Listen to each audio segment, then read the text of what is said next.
a glorious good evening to each and every one of you. ASSATA continues. Chapter 12. Okay, let me see. When I entered Manhattan Community College, I fully intended to major in business administration and then graduate into a job in marketing or advertising. Instead, I took only one business course. History, psychology, and sociology interested me more than learning how to sell something to somebody. I had truly lucked up. I had gone back to school at a time when struggle and activity were growing, when Black consciousness and nationalism were on the upswing. I had also lucked up on the school. Manhattan Community College had a very high percentage of Black and Third World students, more than 50%. The level of activity was high, both on campus and off. The Golden Drums, the Black organization on campus, whose president was a principled, distinguished brother named Henry Jackson, was pushing for more Black studies courses, Black teachers, programs more responsive to the needs of Black students, and cultural awareness. They gave all kinds of programs on African dancing, drawing, and more. By word of mouth or by the bulletin board, we were turned on to concepts, plays, poetry readings, etc. The Last Poets, a group of young Black poets, knocked me knocked me out. I had always thought of poetry in the European sense, but the Last Poets spoke in African rhythms, chanted to the beat of African drums, and talked about revolution. When we leave their place on 125th Street, I think it was called the Blue Gorilla, we'd be so excited and fired up, we didn't even notice the long subway ride home. If I was running myself ragged before I went back to school, now I was flying. I was learning and changing every day. Even my image of myself was changing, as well as my concept of beauty. One day, a friend asked me why I didn't wear my hair in an afro, why I didn't wear it natural. The thought had honestly never occurred to me. In those days, there weren't too many afros on the set, but the more I thought about it, the better it sounded. I had always hated frying my hair, bird ears, a smoky straightening comb, and the stink of your own hair burning. How many nights had I spent trying to sleep on curlers, bound with scarves that cut into the that cut into my head like a tourniquet? Afraid to go to the beach, afraid to walk in the rain, afraid to make passionate love on hot summer nights if I had to get up and go to work in the morning. Afraid my hair would, quote, go back, end quote. Back to where? Back to the devil of, or Africa. The permanent was even worse. Trying to sit calmly while lie was eating its way into my brain. Clumps of hair falling out. The hair on your head feeling like it was someone else's. And then I became aware of a whole new generation of Black women hiding under wigs, ashamed of their hair if they had any if they had any left.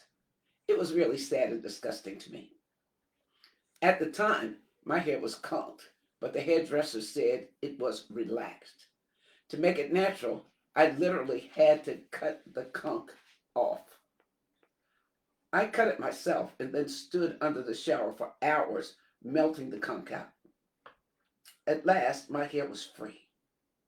On the subway the next day, people stared at me, but my friends at school were supportive and encouraging. People are right when they say it's not what you have on your head, but what you have in it.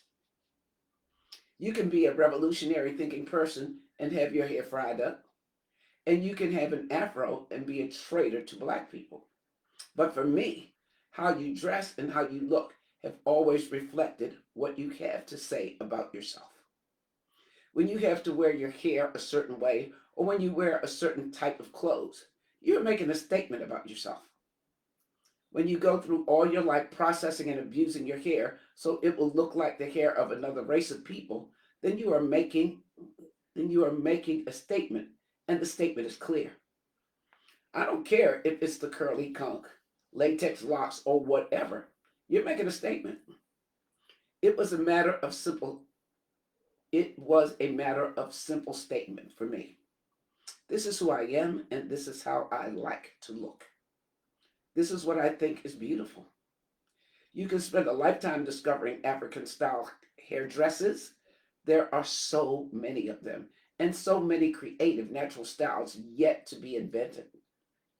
For me, it was important not just because of how good it made me feel, but because of the world in which we lived. In a country that is trying to completely negate the image of Black people, that constantly tells us we are nothing, our culture is nothing, I felt and still feel that we have got to constantly make positive statements about ourselves. Our desire to be free has got to manifest itself in everything that we do. We have accepted too much of a negative lifestyle and a negative culture and have to consciously act to rid ourselves of that negative influence. Maybe in another time, when everybody is equal and free, it won't matter how anybody wears their hair or dresses or looks. Then there won't be any oppressors to mimic or avoid mimicking. But right now, I think it's important for us to look and feel like strong, proud Black men and women who are looking forward and toward Africa for guidance. I wasn't in school but a hot minute when a brother in my math class told me about the golden drums. After a couple of meetings, I was hooked. They addressed me as sister. They were glad to see me at meetings. They worried about how I was going to how I was making out of school and were really concerned about me as a person. The subject of one of my many lectures scheduled by the drums was about a slave who had plotted and planned and fought for his freedom. He did that right here in America. Until then, my only knowledge of the history of Africans in America was about George Washington Carver making experiments with peanuts and about the Underground Railroad.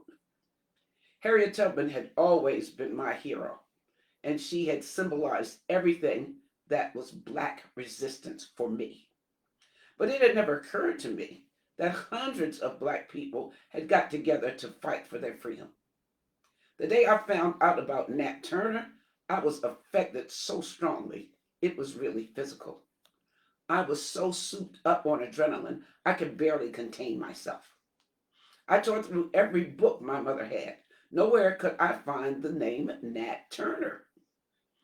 I had grown up believing that slaves had not fought back. I remember feeling ashamed when they talked about slavery in school. The teachers made it seem that Black people had nothing to do with the official emancipation from slavery. White people had freed us. That's what we were taught in school. You couldn't catch me without a book in my hand after that. I read everything from J.A. Rogers to Julius Lester, from Sonia Sanchez to Madhu, Haki Medhubuti. Oh, Don L. Lee. Okay. I saw plays by Black playwrights like Amiri Baraka and Ed Bullins. It was amazing. A whole new world opened up to me. I was also meeting a lot of sisters and brothers whose level of consciousness was much higher than mine. Black people who had gained knowledge not only by reading, but by participating in the struggle, who talked about Denmark Vesey, Gabriel Prosser, Cinque, as well as Nat Turner, because they had gone out of their way to learn about our history and our struggle. That's what we need to do. Many of us had misconceptions about Black history in America. We were we what we are taught in the public school system is usually inaccurate, distorted, and packed full of outright lies.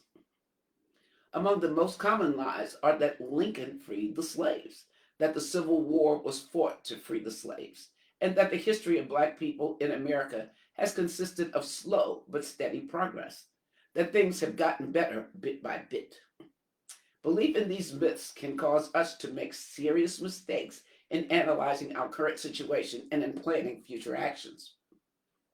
Abraham Lincoln was in no way whatsoever a friend of black people. He had little concern for our plight. In his famous reply to editor Horace Greeley in August 1862, he openly stated, "My paramount objective in this struggle is to save the Union, and it and is not either to save or destroy slavery.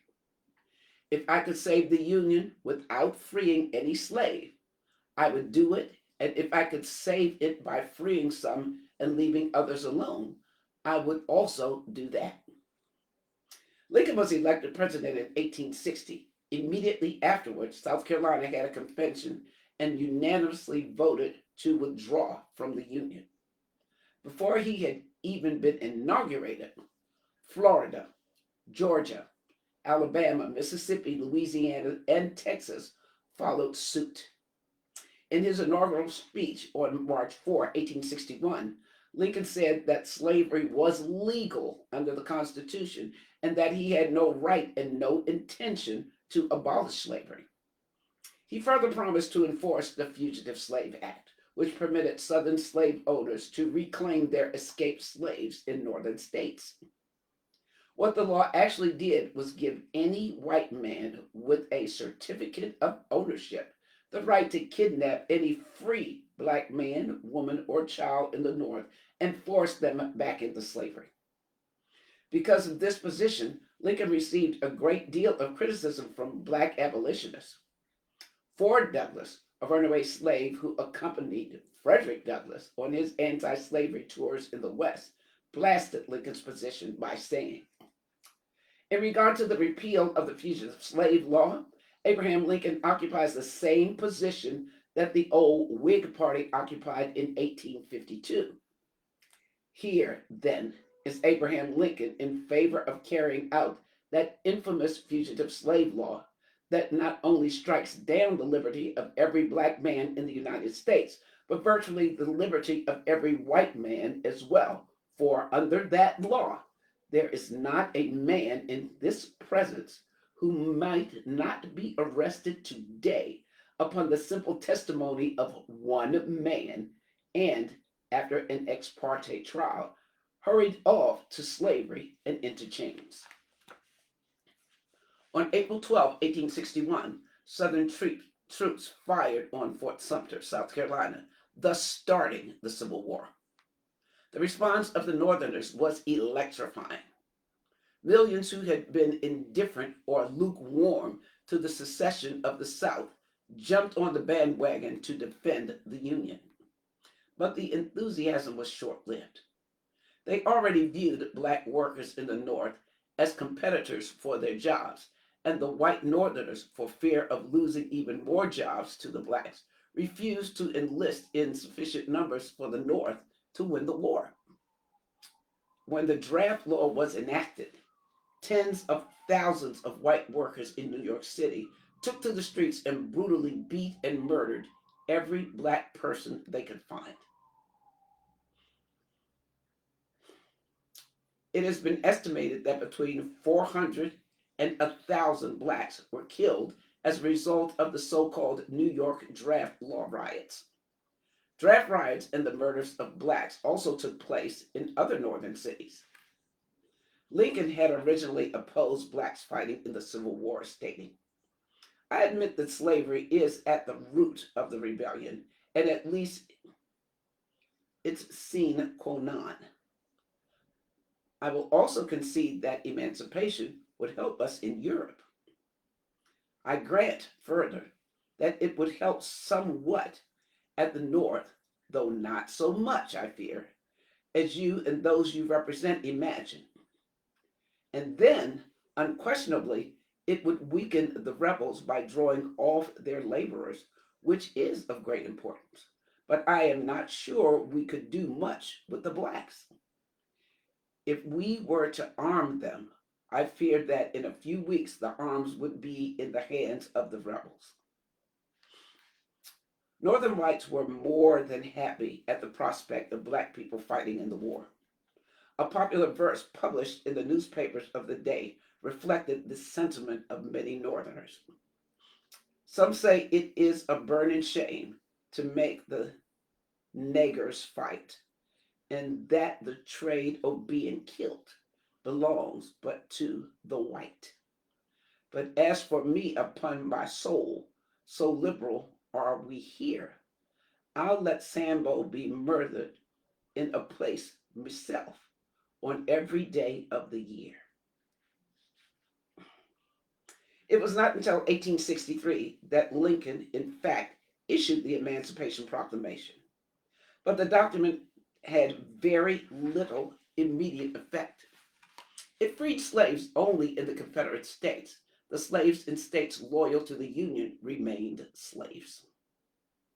Lincoln clearly did not believe black people could live in the United States as equal citizens. In the Lincoln Douglas debates, he stated, "If all earthly power were given to me, I should not know what to do as to the existing institution. My first impulse would be to free all the slaves and send them to Liberia, to their own native land. But a moment's reflection would convince me that whatever of high hope there may be in this, in the long run, its sudden execution is impossible. What then? Free them all and keep them among us as underlings? It is quite certain that this betters their condition. I think I would not hold one in slavery at any rate, yet the point is not clear enough for me to denounce people upon slavery. What next? Free them and make them politically and socially our equals? My own feelings will not admit of this, and if mine would, we well know that those of the great mass of whites will not. They will not comply. For the record, Abraham Lincoln was a black man. He was behind a white mask. Lincoln was a firm believer in the massive exportation of black people anywhere. In 1865, at the end of the war, he asked General Butler to explore the possibility of using the Navy to remove black people to Haiti or to other areas in the Caribbean and South America. It's also important to understand that the Civil War was not fought to free the slaves. It was a war between two economic systems, a war for power and control of the U.S. by two separate factions of the ruling class: rich white Southern slave owners and rich white Northern industrialists. The battle was between a plantation slave economy and an industrial manufacturing economy. An industrial revolution was taking place in the years before the Civil War. Inventions such as the cotton gin, the telegraph, steamships, and steam trains completely changed methods of manufacturing, transportation, mining, communications, agriculture, and trade. The amount of goods produced was no longer determined by the number of people working in the process, but by the capacity of the machines. America was no longer a country that produced raw materials for the manufacturing nations in Europe. By 1860, the census reports that 1,385,000 people were employed in manufacturing, and that one-sixth of the whole population was directly supported by manufacturing. The number was much higher when clerks, transportation workers, and merchants were added. As manufacturing centers began to grow, European immigrants were imported as a source of cheap labor. More than 5 million entered the United States between 1820 and 1860. Although the South had many cotton mills functioning, the factories were small and their numbers grew slowly. In 1850, the value of manufactured goods produced in the northern free states was 4 times the output of the southern slave states. And with the rise of industry came the rise of economic crisis and the threat of industrial collapse. Even though there had been economic crises in the past, People had generally lived on farms, and the economic depressions didn't create such a great hardship for the masses. But with many people living in cities, economic crises meant unemployment and no way to pay for food, clothing, and shelter. The first big crash came in 1825, followed by further depressions in 1829, 1837, 1847, and a severe depression in 1856. The recession in 1857 almost completely destroyed the early labor movement. The poverty in northern and southern cities was staggering. Rags, filth, squalor, hunger, and misery were words used to describe the ghettos of the 1800s. To solve the problems in industrial cities, many called for reforms such as the abolition of debtors' prison, an end to the laws that kept white men who did not own property from voting, free education, the right to strike, an end to child labor, establishment of a 10-hour workday, and granting of land in the West to poor people in the cities. Big business proposed the expansion of capitalism and the industry to other parts of the country. And this was where northern capitalists clashed with southern slave owners. Northern capitalists wanted new states to enter the Union as free states. Slave owners wanted new states to enter as slave states. To maintain a balance of power, the North and the South had entered into several compromises. The main one was the Missouri Compromise. Northern capitalists were afraid slave owners would open factories and produce goods more cheaply because they didn't have to pay for labor. White workers were afraid of losing their jobs because of slavery. Southern plantation owners, of course, wanted the system of slavery to expand across the country.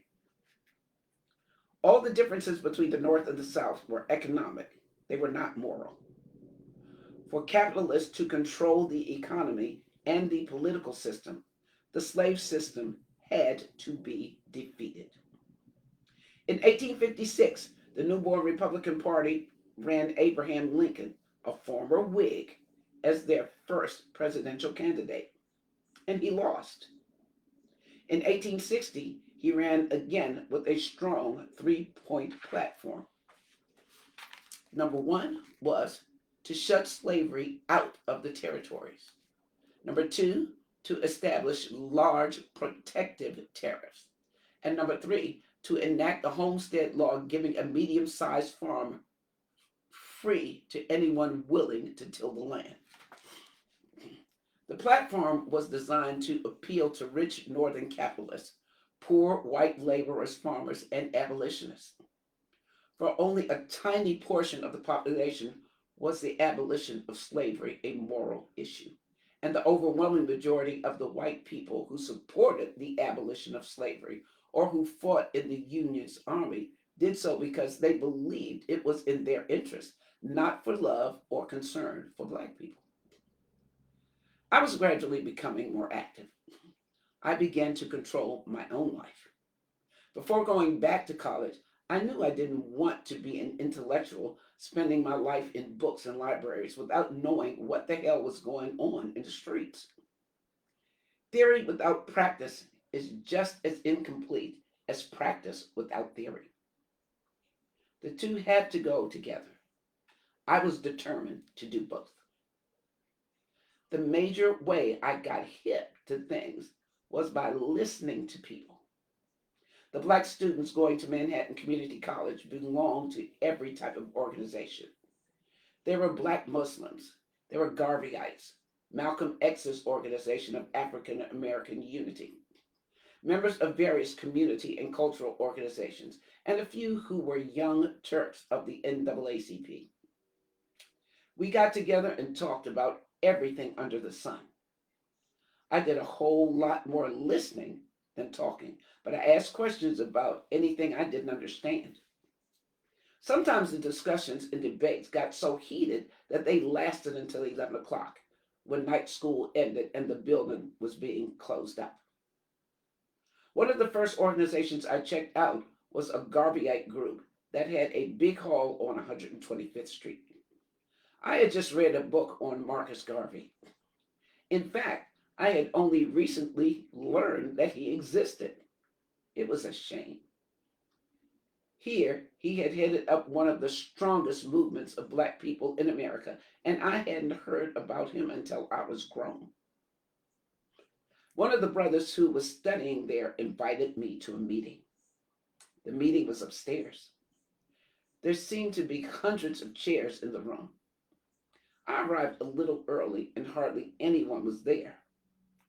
I spotted the brother who had invited me, and he introduced me to the 10 or 15 people who were already there. We sat around in a little group, talking and waiting for the others to arrive. They never came. It was obvious that everyone knew each other and had been coming to these meetings for a long time. After a while, a speaker climbed to the podium. He welcomed me to the meeting, then gave an impassioned speech. One after another got up and gave speeches as if they were talking to a room full of people. The others applauded loudly, but I felt sad.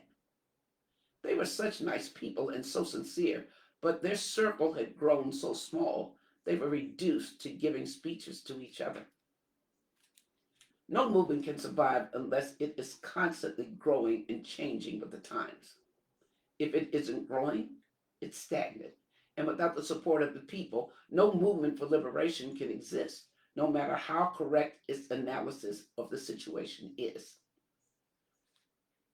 That's why political work and organizing are so important.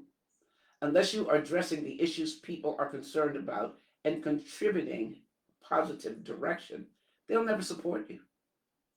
The first thing the enemy tries to do is to isolate revolutionaries from the masses of people, making us horrible and hideous monsters so that our people will hate us as well.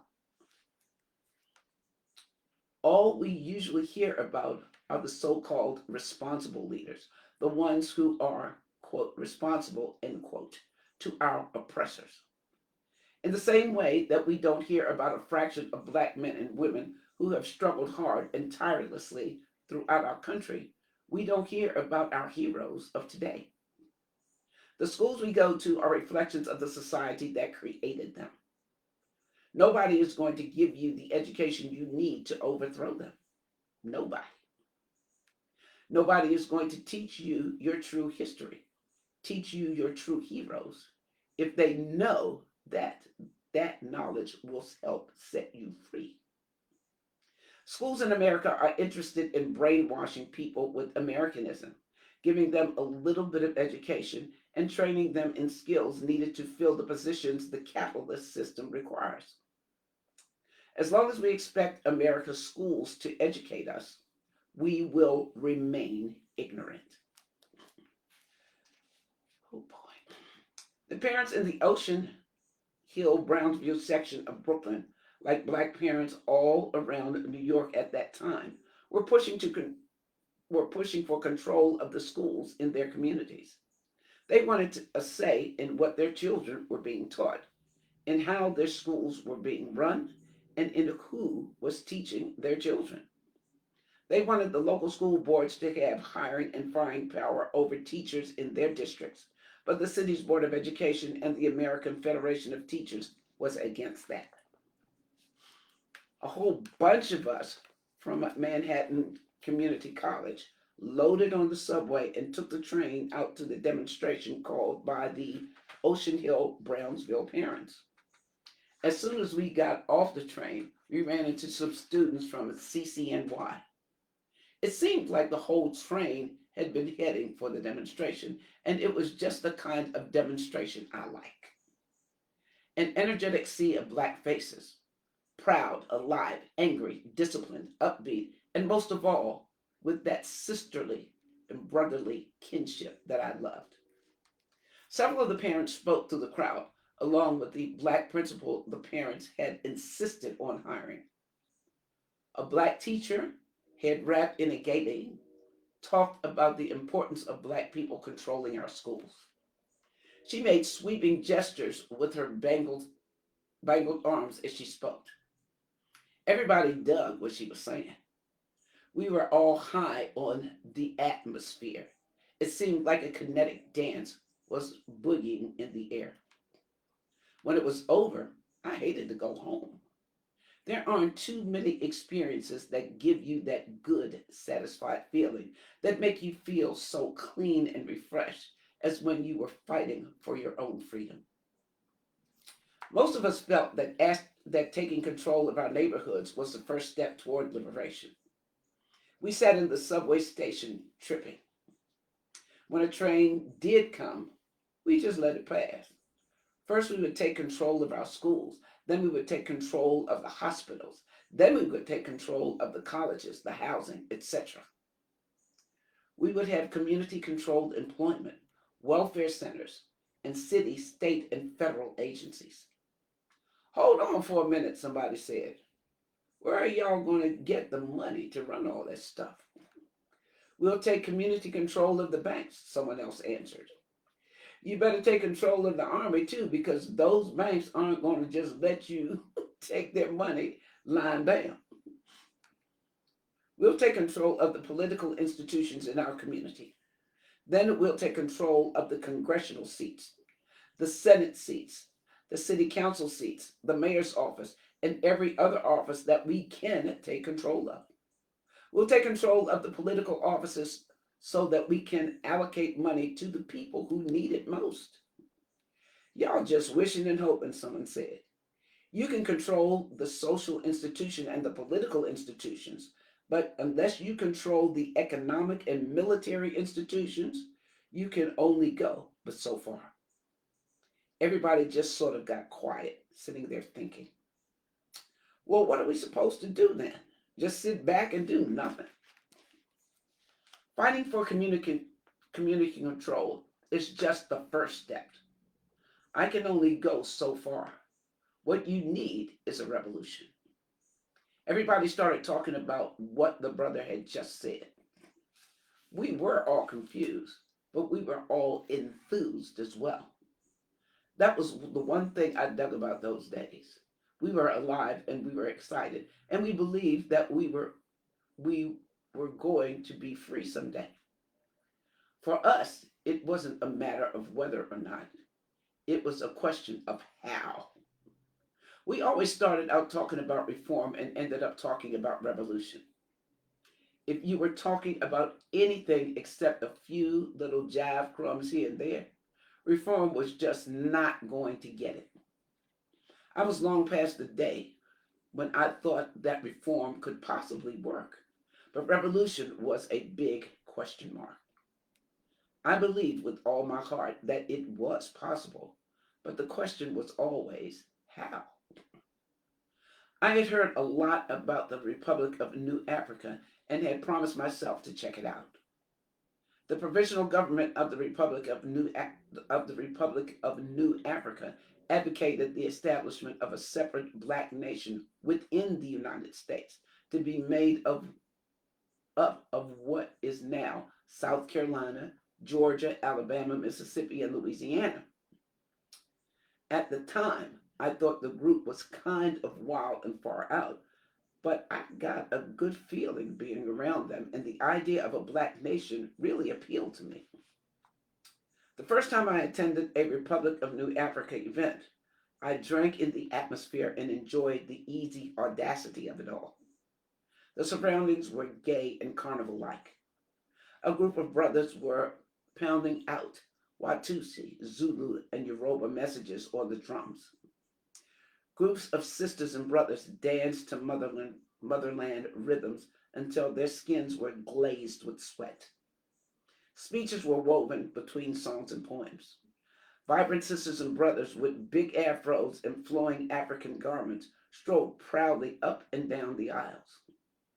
Bald headed brothers, wearing combat boots and military uniforms with leopard skin epaulets, stood around with their arms folded.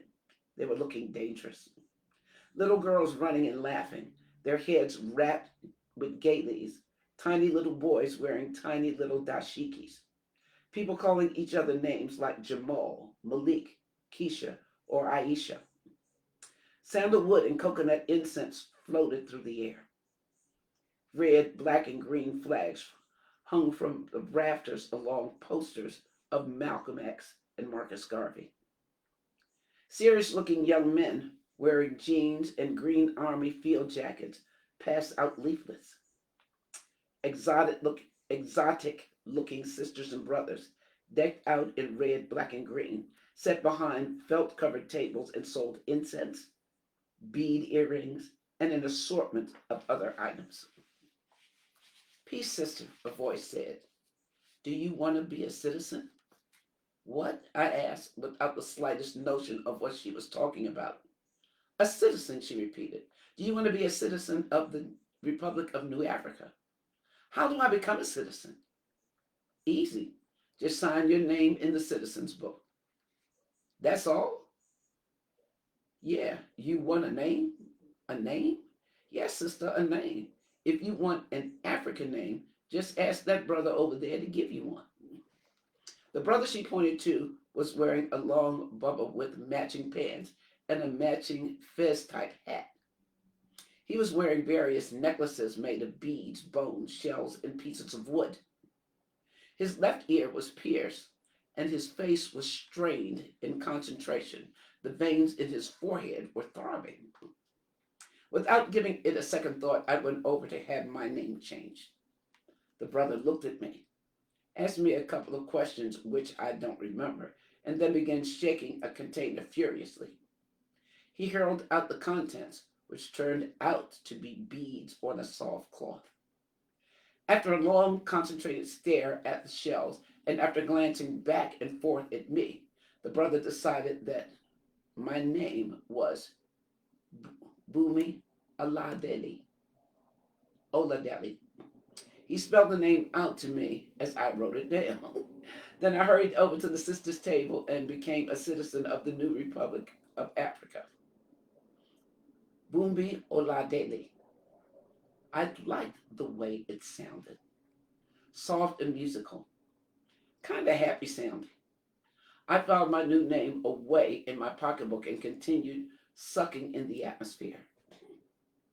Tripping out on the idea of a black nation in Babylon, a nation of black people smack dab in the middle of the belly of the beast.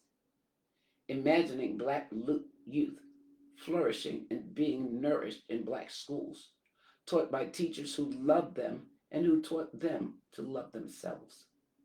Controlling their lives, their institutions, working together to build a humane society, ending the long legacy of suffering black people had endured at the hands of America. My mind spaced out the idea, and in a minute, I was imagining red, black, and green buses, apartment buildings with African motifs, black television shows, the movies that reflected the real quality of life rather than the real quality of white racism. I imagined everything from cities called Malcolmville to New Lumumba to a reception for revolutionary leaders around the world at the Black House. Sure enough, I like the idea of the Black nation, but I didn't give it any serious consideration as a possible solution. Back then, the idea just seemed too far fetched. I guess at the time, having an African name seemed a little far fetched too. I told my friends about the name, talked about it for a few days, and then promptly forgot about it. It wasn't until years later, after college and more revolutionary activism and marriage, that I began to seriously think about changing my name. The name Joanne began to irk my nerves. I had changed a lot and moved to a different beat, felt like a different person. It sounded so strange when people called me Joanne. It really had nothing to do with me. I didn't feel like no Joanne or no Negro or no American. I felt like an African woman. From the time I picked my hair out in the morning to the time I slipped off to sleep with Mingus in the background, I felt like an African woman and I rejoiced in it. My big, abstract, black and white ink blot looking paintings was replaced by paintings of black people and revolutionary posters. My life became an African life. My surroundings took on an African flavor. My spirit took on an African glow. From the paintings on my walls to the big fat pillows on my floor, from the incense burning in the air to the music dancing through the rooms in my house, my whole life was moving to African rhythms. My mind, my heart, and my soul had gone back to Africa, but my name was still stranded in Europe somewhere. Joanne was bad enough, but at least my mother had given it to me. As for Chesimard, well, I could only come to one conclusion. Somebody named Chesimard had been the slave master of my ex husband's ancestors. Chesimard, like most other last names black people use today, was derived from Massa. Black folks went from being Mr. Johnson's Mary and Mr. Johnson's Paul to being Mary Johnson and Paul Jackson. Sometimes before dozing off to sleep, I would lie in bed and think about it, wondering how many slaves Chesimard had owned in Martinique and how often he had beat them. I would stare up at the ceiling, wondering how many black women Chesimard had raped, how many black babies he had fathered, and how many black people he had been responsible for killing. So the name finally had to go. I thought about Bumi Oladede, but there was one problem. I didn't know what the name meant. My new name had to mean something really special to me. At the time, there were little pamphlets being put out listing names and their meanings, but I had a hard time finding one I liked. A lot of the names had to do with flowers or songs or birds or other things like that. Others meant born on Thursday, faithful, loyal, or even things like tears, a little fool, or one who giggles. The women's names were nothing like the men's names, which meant things like strong, warrior, man of iron, brave, etc. I wanted a name that had something to do with struggle, something to do with the liberation of our people. I decided on ASSATA Olubala Shakur. ASSATA means she who struggles. Olubala means love for the people. And I took the name Shakur out of respect for Zad and Zad's family. Shakur means the thankful. At first, the Golden Drum Society concentrated its efforts on black culture and history. But after a while, we started to examine our role as students. We didn't want to be tape recorders, recording whatever information, facts, or lies they gave us, and then playing them all back during examinations. We began to talk about an education that was relevant to us as black people, that we could take back to our communities. We didn't want to learn Latin or classical Greek. We wanted to learn things that we could use to help free our people. One of our first struggles centered on student government. Most of us were from working class or poor families, and we wanted a student government that was responsive to what we needed. We didn't need a student government that was brown nosing the administration in return for favors and good grades. We wanted a student government that supported a Black Studies program, more Black faculty members, and other Black causes. As a result, the Golden Drum Society and the Students for Democratic Society ran a joint ticket and won by a landslide. It soon became evident that having control of the student government wasn't enough. It had no real power. We would pass resolutions and come up with proposals which the administration would promptly deny. The only power we had was over the student government budget. So instead of inviting reactionary scholars or politicians to speak, we invited the Young Lords or the Black Panther Party or some other group who was saying something relevant. One of our proposals was for students to work during the summer on remedial programs to improve the level of kids who had trouble with reading and math. Our idea was to have a few kids assigned to each student teacher. In that way, each would receive the individual attention that he or she needed.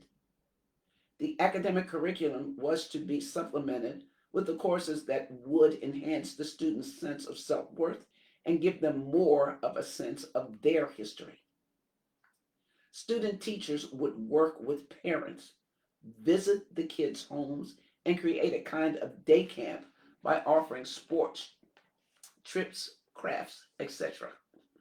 Several of the black faculty members helped us with the proposal, and as soon as it was submitted, it was rejected. The administration claimed there was no money. A small investigation into finances, aided by some concerned black and white faculty members, revealed that the president of the college was living in a house rent free, that taxpayers were also providing him with chauffeur and maid services, and that student fees, which had not been spent in previous years, were being invested on the stock market. A rather strange financial picture was emerging. After we made some of our investigation results known to the administration, we were informed that the money for the project had been found. As a student teacher, I taught reading and math in the morning and arts and crafts in the afternoon.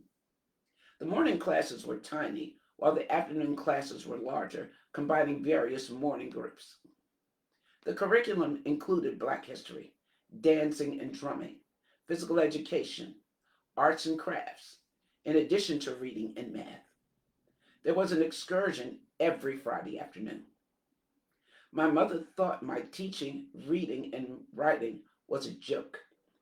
My spelling was terrible, and my skills in mathematics are limited to and I'm sorry, limited to two and two equaling four. To prepare myself for the day's lesson, I had to study just as hard as the kids. My students shocked the hell out of me. Through conversation, it was obvious just how bright they were, yet they scored way below their grade levels in reading and math. There was such a big contradiction between the intelligence they exhibited in class and their test scores that I didn't know where to begin. The books we had to work with were Reader Digest type textbooks that I couldn't even imagine using.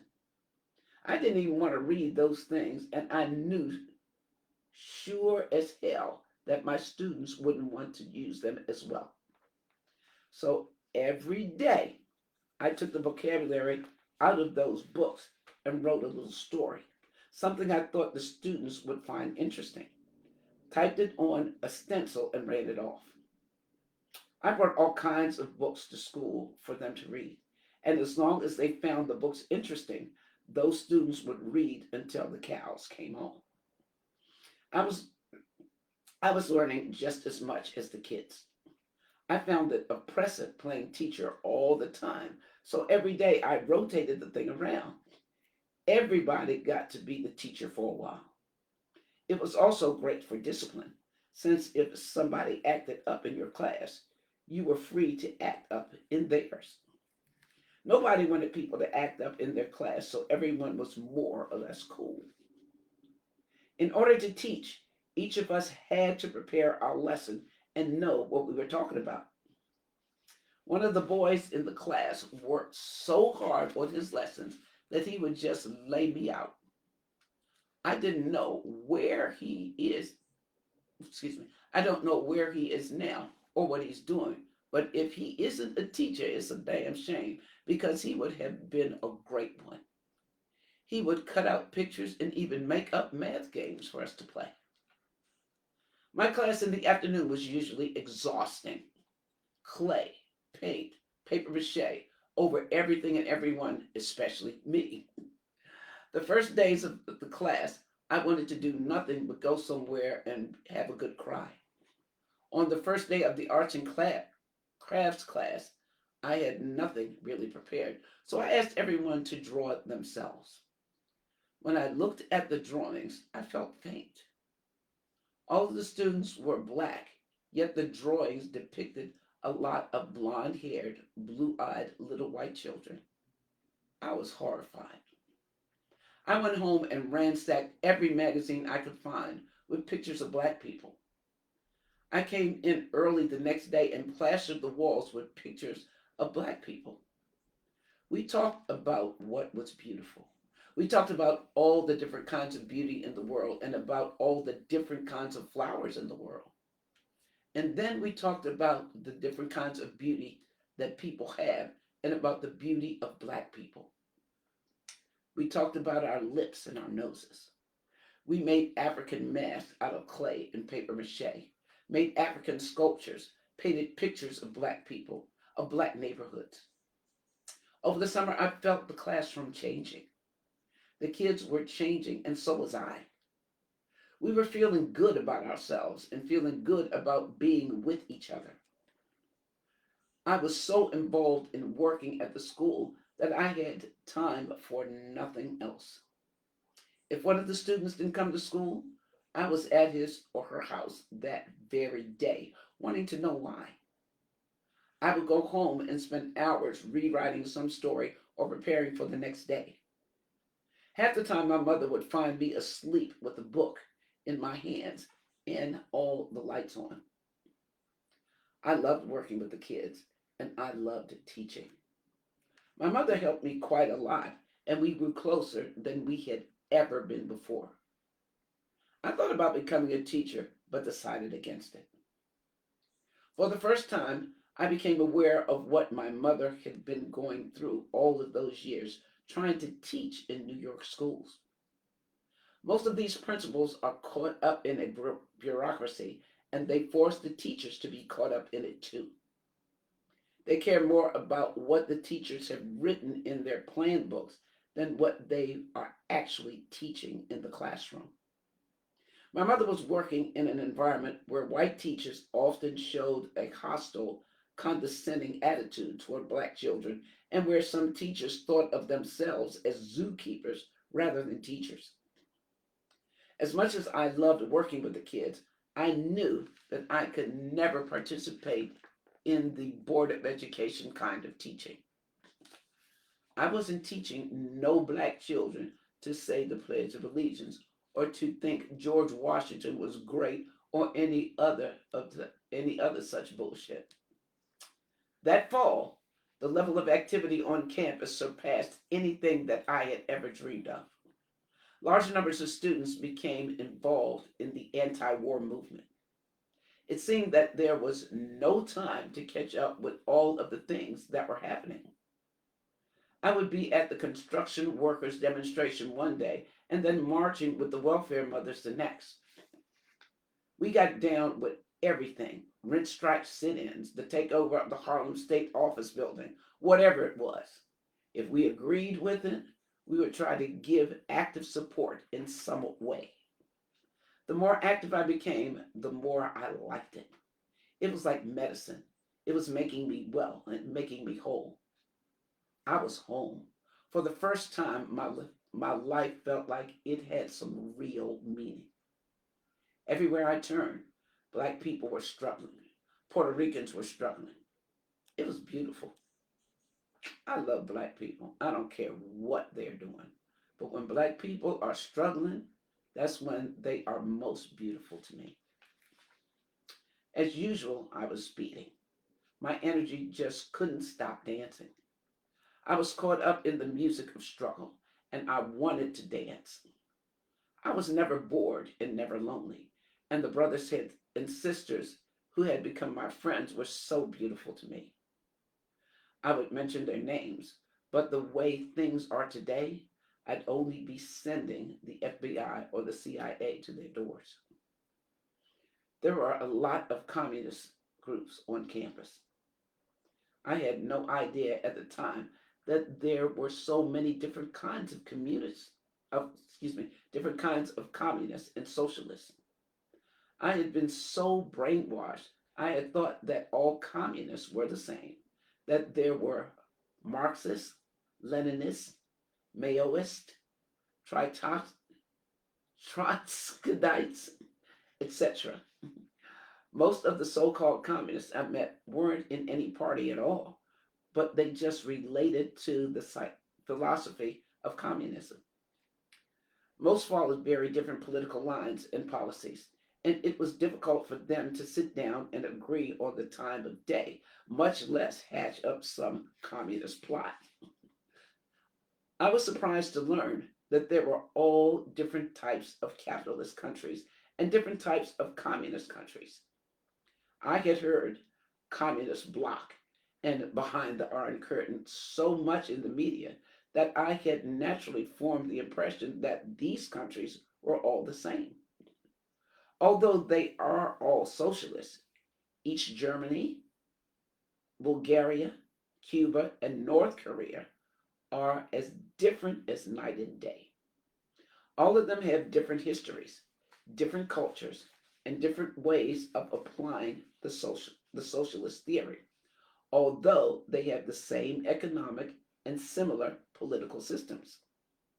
It has never ceased to amaze me how many people can be tricked into hating people who have never done anything to them.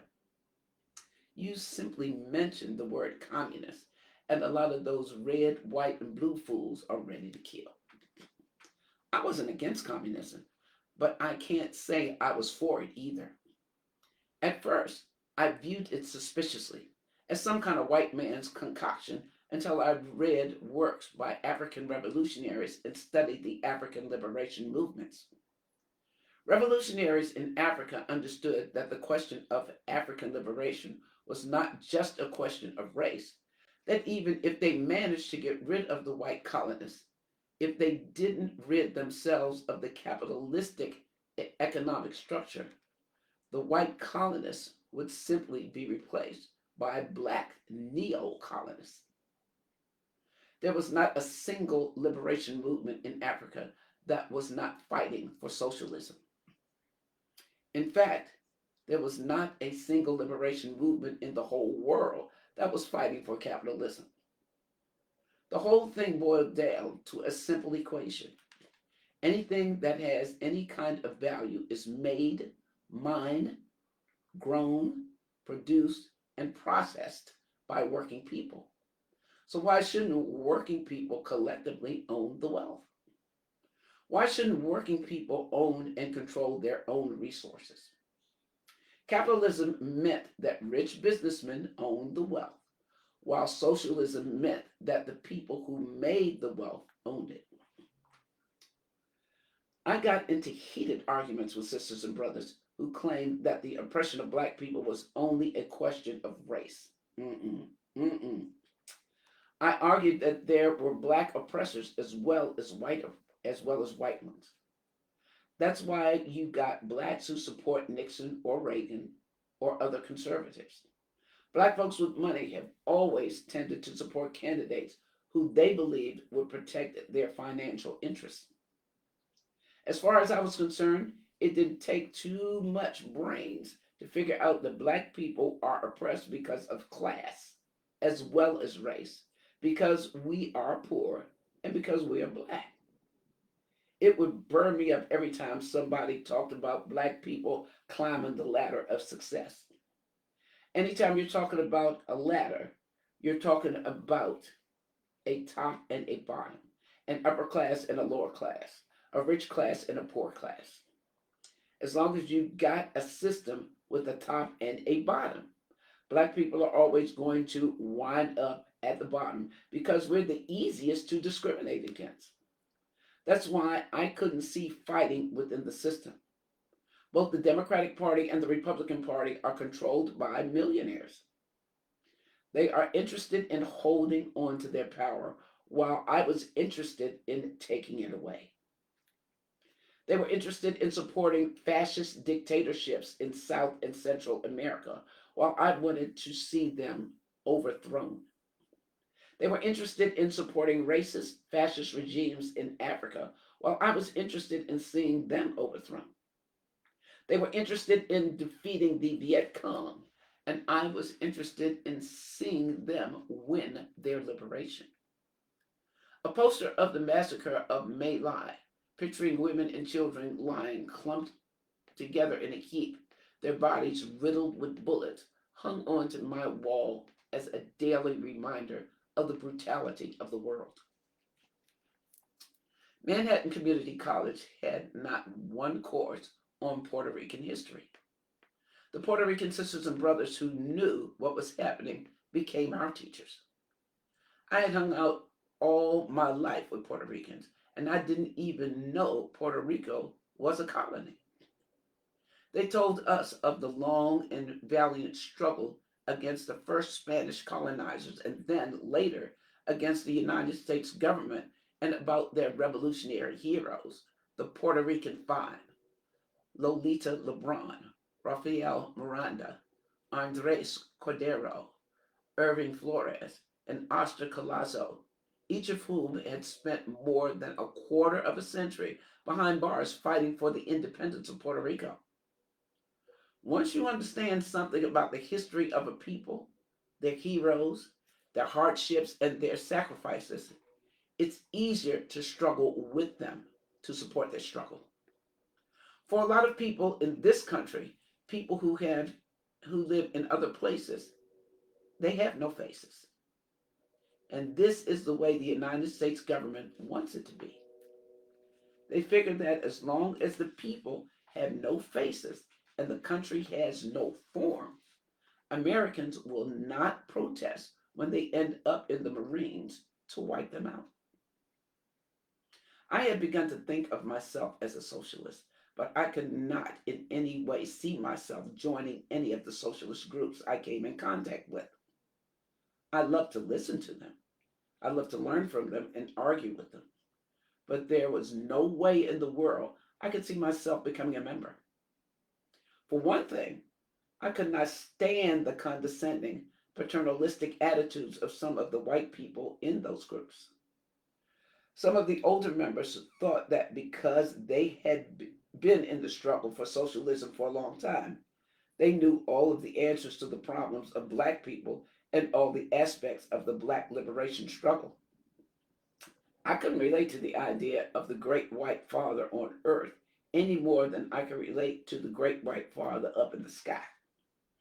I was willing and ready to learn everything I could from them, but I damn sure was not ready to accept them as the leaders of the black liberation struggle.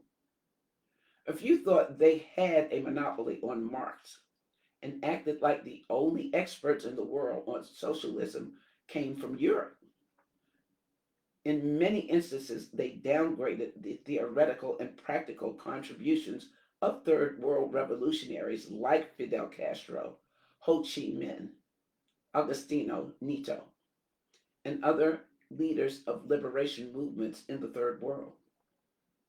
Another thing that went against my grain was the arrogance and dogmatism I encountered in some of those groups. A member of one group told me that if I was really concerned about the liberation of black people, I should quit school and get a job in a factory. That if I wanted to get rid of the system, I would have to work at a factory and organize the workers. When I asked him why he wasn't working in a factory and organizing the workers, he told me that he was staying in school in order to organize the students. I told him I was working to organize the students too, and that I felt perfectly certain that the workers could organize themselves without any college students doing it for them. Some of these groups would come up with abstract intellectual theories totally devoid of practical application and swear they had the answer to the problems of the world.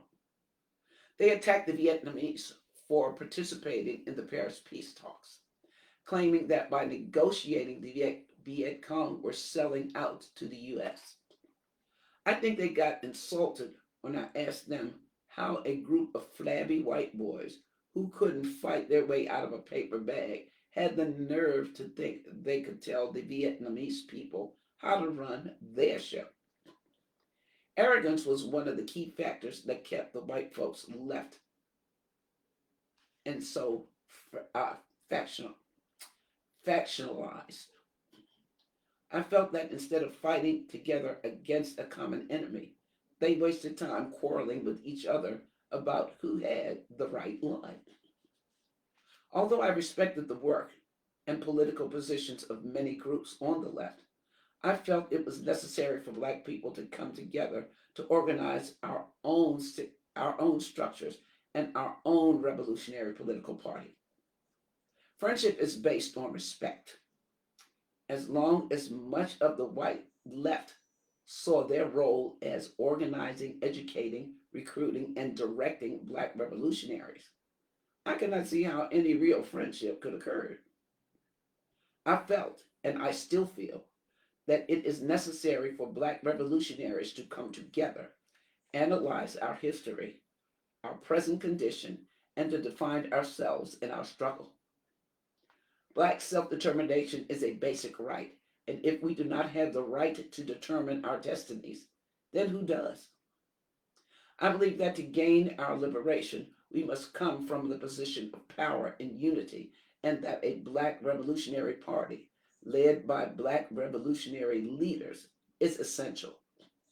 I believe in uniting with white revolutionaries to fight against a common enemy, but I was convinced that it had to be on the basis of power and unity rather than from weakness and unity at any cost.